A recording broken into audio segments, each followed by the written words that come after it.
Ici la radio, l'émission qui s'appelle Haut-Parleur. Il faut m'expliquer le concept peut-être. On pense à un homme qui parle debout. Quelqu'un qui se lève pour énoncer sa parole. Les haut-parleurs. Ah, ça peut faire penser à mon téléphone aussi. Sur quel thème c'est? Ça fait penser à la démocratie, en gros. L'émission qui s'appelle Haut-Parleur. Lundi 14h-15h à la cafette. C'est bien.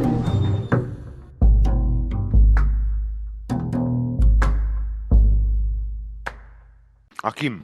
Françoise. Mon blast est Space. Moi, c'est Mohamed. Et quel est ton prénom? Hakim. Donc toi, la question c'était le direct, comment ça marche quoi? C'était Voilà, ça. ouais. Parce qu'en fait, deuxièmement, les micros, on a on a les mêmes valeurs. Le micro et la baffle. En fait, le micro prend le trait, la baffle pour retranscrire et écouter. Mais entre les deux temps, il y a un temps. Donc, dans lequel la moitié du direct, quand on enregistre quelque chose. Quand on est obligé de passer par l'enregistrement pour émettre une émission. Où est la magie du direct? Oui. Elle est dans la magie, elle est dans la beauté des femmes, dans la vestimentaire des hommes, tout ça, dans le luxe, la classe, elle est là, non? Alors tu me dis là, ça coûte cher tout ça pour toi là? De quoi mettre au point du tout là? Ça là, non, c'est des conneries ça. Ce qui coûte cher, c'est le temps qu'on passe à essayer de s'en sortir. Le temps qu'on passe à stagner. Ça coûte cher. Après, le reste, la vie, tout a un prix. Tout a un prix, mais voilà, il y a des choses qui n'ont pas de prix. Il y a des choses comme la liberté, tout qui n'ont pas de prix. Ça n'a pas de prix le temps, mais tu as des activités ici? La liberté n'a pas de prix. Le temps, lui, il a un prix. C'est le temps de vivre, le temps d'aimer, le prix de vivre et le prix d'aimer, c'est tout. C'est un prix de ça, mais la liberté, elle n'a pas de prix. Quand on te la prend, on te coupe les ailes et on te noie. Il n'y a plus de prix pour le payer. Il n'y a aucun prix qui peut payer ça. Pour avoir des ailes, comment je t'achèterais des ailes toi, pour te les mettre dans le dos? Tu ferais greffer des ailes de pigeon, par exemple, pour t'envoler? Attends, pardon. Moi, si je trouve ça à la poubelle, franchement, je ne reconnais pas ce que c'est. Ah ouais. Pour moi, c'est des instruments extraterrestres. Si je veux savoir, ça va servir à, tu vois, à enregistrer, parce que ça se voit, il y a volume, mais je ne vais pas savoir vraiment m'en servir. T'as compris? Mais ça veut dire tu faisais du son avant, tu avais des cassettes plus jeunes? Mais donc, quand j'étais petit, mon oncle Taoufik, il avait une vidéo VHS. Il avait un montoscope, un VHS, il me l'avait ramené un soir à Noël. Après avoir ramené la télévision, il avait ramené un VHS. Sur Noël, il avait ramené des cassettes vidéo. Alors là, j'avais vu du Twinette, j'avais vu Bruce Lee, Arnold Schwarzenegger, Van Damme. J'avais vu des gens comme ça déjà très tôt, vers 6 ans. J'avais déjà vu ces gens-là. Donc ils étaient encore jeunes à l'époque. Hein. Et je crois qu'ils sont restés longtemps, ils ont fait du film encore après, longtemps après. Voilà, je les avais déjà connus, moi, à l'époque. Donc je connais l'électrotechnique, la technique, quoi. Je la connais de là. De là. De vrais souvenirs, ouais. Des vraies histoires, surtout. D'ailleurs, je me suis remis un peu au sport, je suis fatigué, ça un peu. Je me suis remis à des séries de sport, comme je fais, moi je suis intensif quand j'en fais. Je me suis remis à des séries intensives, bon, je suis un peu fatigué, j'ai pris une douche juste après, je suis revenu. J'ai fait là devant, je sais pas si t'as vu, j'ai installé des trucs, là, j'ai installé des machines devant la cafétéria. Là. Devant dans l'air, voilà. Une dizaine de machines. J'ai installé un petit peu, pendant moins une demi-heure. Après, je suis allé prendre une douche et je suis revenu. Donc, je suis un peu fatigué. Là, j'ai mangé, ça va me faire une digestion en plus, encaissé, donc je vais être fatigué. Après, je vais devoir aller voir mon docteur. J'ai tiré 2-3 barres sur du CBD. Juste avant, bon, c'est un truc à enlever parce que ça va, le sportif, ça va m'enlever. Ça. Le sport que je fais après, ça va me l'éliminer un petit peu. J'aurai un peu de tissu ça dans les tissus un peu. Mais, les puces de lit nous ont envahis chez nous. Les puces de lit, ouais, à la maison. J'avais ramené un gros lit, un énorme lit, du truc de la poubelle, tu sais. J'avais ramené un énorme lit, je l'ai mis dans ma chambre parce que j'avais un petit qui me gênait un petit peu. Par rapport au lit de ma mère, je me sentais un peu castré. Hein. J'ai ramené un énorme lit que j'avais mis là, avec le matelas et tout, et ça m'a infesté. J'ai infesté toute la maison. Ma mère, elle a tout jeté. Elle a gardé que les trucs neufs qu'elle voulait prendre en Tunisie. Elle se demande si elle ne va pas les jeter. Ils vont lui dire, la mairie vient aujourd'hui chez nous là-bas, à la maison. Ils vont peut-être lui dire de tout jeter. Voilà. Déjà, toute son armoire, elle a tout jeté. Toute l'armoire, elle a tout jeté, tous les habits qu'il y avait dedans. Mon lit, son lit, le canapé, la table basse du salon. Après, je sais pas ce qu'elle a jeté encore, ce qu'elle m'a dit. J'ai ça comme information. Je suis venu parce que j'ai parlé avec un garçon ici, il m'a dit que dans un reportage à la télévision, Il avait entendu dire qu'il y en avait partout dans les transports en commun, ça. Il y en a partout. Je sais pas si ça vient pas de chez moi. C'est pas dangereux, hein. C'est le lit que j'ai ramené, en fait, qui était infesté, en fait. Et moi, je ne savais pas. Il y a un copain qui m'a dit, méfie-toi. Je ne l'ai pas pris. Je l'ai pris à la légère. Idiot comme je suis, grognon comme je suis. Je l'ai pris à la légère et j'aurais dû le prendre 1000% qu'il avait raison. Voilà, et j'aurais rien gagné, j'aurais rien perdu. C'est pas mort d'homme, mais quand même, ma mère, quand je l'ai entendu au téléphone, ça me fait rester plus longtemps ici. Parce qu'il va falloir que le temps qu'elle trouve une situation, ma mère. Parce que je vis avec elle et tout, j'ai pas d'appartement. Nous, on est parti par Bocatel, on ira, on a fait des minimes, on a fait 3 cocus, on a fait Saint-Michel, là on était à 3 cocus, mais on va partir.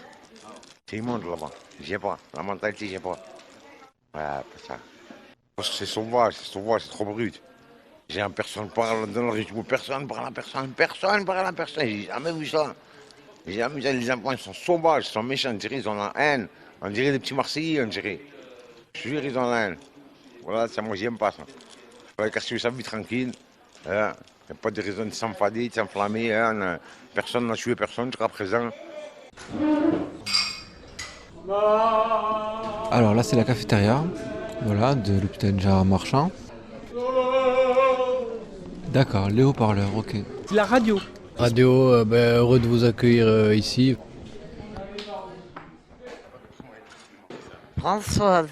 Et qu'ici, les gens ne parlent pas assez entre eux. Aussi, ça y va. Ça y va. Ils parlent entre eux. Ils ont la tchatch. Une perspective Oui, j'ai une perspective, c'est que je veux que les gens qui sont dans le bar ne bousculent pas les gens de devant. Les gens qui sont devant le bar ne bousculent pas les gens. Et surtout si on commande un verre avec des glaçons. Ils mettent le verre et que les glaçons fondent vite. Pourquoi les glaçons fondent vite? Parce que c'est de l'eau chaude. Oh, qui sont vilains, oh, qui sont vilains. Oh, qui sont vilains les serveurs de Mantalo. Ben, moi, c'est Hérodine. Ok. Je ne suis qu'un homme parmi tant d'autres, j'en suis conscient. Mais être comme les autres n'est pas des nôtres, ils savent de quoi je parle. La vie est peut-être une chienne, mais faire la diff n'est pas plus mal. Je vais faire du pif, sans d'entendre leur signal, assez perdre du temps. Mes déceptions sont gravées dans le sang, je peux être résistant, c'est frustrant. J'ai pleuré comme un grand, mes cicatrices sont restées vives. Parfois me tend le cœur, profondément me griffe, et je reste là pendant des heures. La rage de vaincre son histoire et le vouloir est un devoir.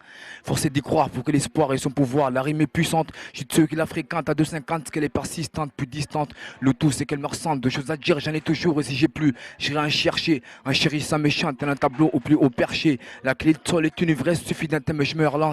J'enchaîne les stances, tel un poète, ça fait de sens. Les nuits sont longues, torrides, quand les conseils sont bons enfants, survivants de l'ombre. Je médite ce comment renaître de mes cendres. Quand le silence fut, je ferme un œil, rive en l'autre, sur ma feuille. Ma plume me compte là-dessus, alors je note que l'inspire m'accueille. Le temps nous guette, plus de l'erreur, faut qu'on y veille. Et faisons vite, avant qu'il se gâte, faisons meilleur pour le soleil. Vivement la paye, trop de poids sous les épaules. Pour être intact, je me contenterai de bon sommeil. Quand les paroles feront leurs actes, être une armure est une épreuve, mais sans armure sera si fort. Et mes ratures sont une fleuve de mes remords. Certes, le poids de mes questions sont pesants et temps me pèse, mais quelle réponse plus apaisant qu'aller de l'avant d'après le thèse. Et certes, mes rimes sont grises, refoulent ma tristesse. Mais pas une nerf tout un indien que je m'adresse. Mes sentiments t'endiront tellement que t'oublierai toute ta douleur. Endolori, aux yeux du temps imprivé de douceur, toujours en guerre depuis. Tel un discours qui rêve d'un jour de trêve. Forcé d'y croire que mes messieurs veulent que ma flamme s'élève. J'étais à terre, moi je marche ou crève. Pour la relève, que messieurs dames s'élèvent. Si, si. Mon blast est space. Dédicace à tout le monde, tous ceux que j'aime. Aïe. Merci à toi. Ouais, ça m'assure beaucoup son rap là. Il chante bien. Il a un bon niveau quand même. Ouais. Il chante un peu à la Kerry James, si je dis pas de bêtises. Ouais, il chante à l'ancienne. On dit au revoir, Françoise. Au revoir Françoise, merci à vous de votre, Merci. de votre participation. Moi c'est Mohamed, 22 ans et demi, et presque 23 le 12 décembre. Bah, t'as le temps. Je suis jeune, hein, je peux percer encore. Tu peux percer. Mais t'adores beaucoup le rap, mais t'arrives pas à en faire. Ouais, j'ai la flemme, un peu. C'est ça. Mais j'aime bien en faire, j'aimerais bien devenir un rappeur aussi connu. Si c'était possible. Faut s'imposer le truc, parce que ça marche pas. Comme on dit, on n'a rien sans rien. Ils sont riches les rappeurs, hein. Ils se sont donné les moyens, comme on dit. Pareil mon gars, je sais pas si tu connais.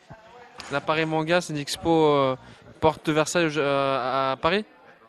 C'est là où il y a beaucoup d'expos là-bas. Et tu vois aussi la Japan Expo, c'est dans 94, dans 93. T'es déjà allé dans une expo, tu sais, où ils mettent des cosplays. Sofiane le Geek, ça vous dit un truc? Ah, ça vous dit un truc, Sofiane le Geek? C'est un youtubeur streamer. Sofiane le Geek. Bon, c'est quoi alors le mot de la fin pour toi, ce serait quoi aujourd'hui? C'est que ça m'a bien fait plaisir de parler avec toi, de reparler avec toi. Et que j'ai hâte de te revoir dans 15 jours. Merci. Ici la radio. L'émission qui s'appelle Haut-Parleur.